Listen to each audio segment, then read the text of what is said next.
Hey everybody, it's Andy Blanks with another teacher prep video in the Jesus and Culture Bible Study series. I'm so excited to be with you once again. You've passed that halfway point. We're sort of heading down the home stretch now in lesson 3. And this is a really cool lesson. I think I say that about all of them, right? Can you tell I really enjoy these? This is a great lesson. You're going to be looking at the call of Matthew. This is a really there's a lot of nuance here, right? There's a lot of, if we don't understand the cultural context, we can miss a lot of this, right? We hear that Jesus approaches Matthew at his tax collector booth and calls him to be a disciple. And if we don't do our sort of contextual homework there, we can miss what a radical thing this would have been. You're going to help your students see, kind of using the Bible background, you're going to help your students see that that taxpayers were sort of reviled, right, in this context. The Roman government was occupying the region of Palestine, right, Judea, Samaria, Galilee, and they would take up taxes, okay, that would be paid to the Roman government. So you've got an occupying government in a country, and they're making the Israelites pay taxes. Well, here's Matthew, who is a Jew, who is taking up taxes for the Roman government.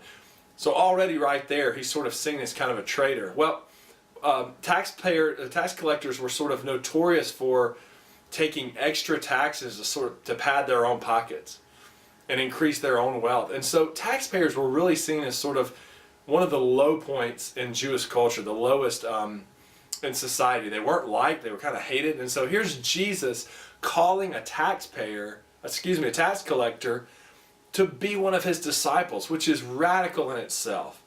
Not only that, we see Jesus go with Matthew afterwards and eat this dinner, be welcomed into Matthew's home and eat a dinner with other tax collectors and quote-unquote sinners. It's funny that Matthew is the one who's writing this, right? It's a Gospel of Matthew, and he sort of puts sinners in quotes, right? He helps us see that sort of the irony there, that these are the people that the Pharisees would have seen as sinners and outcasts.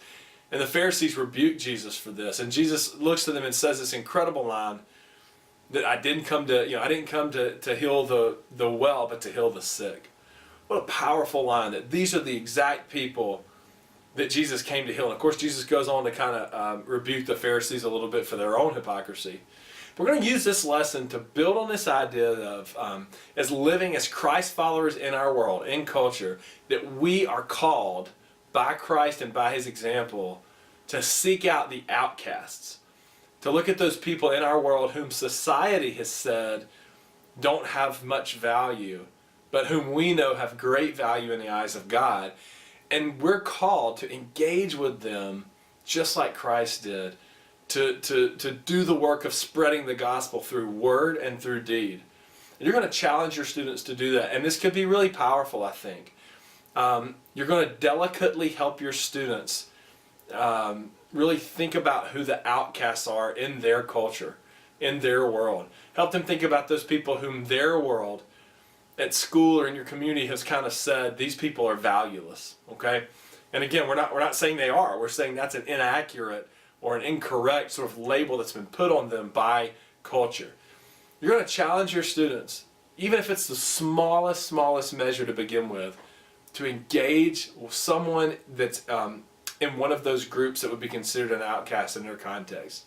And again, just like lesson 2, your students will be most successful if you follow up with them midweek.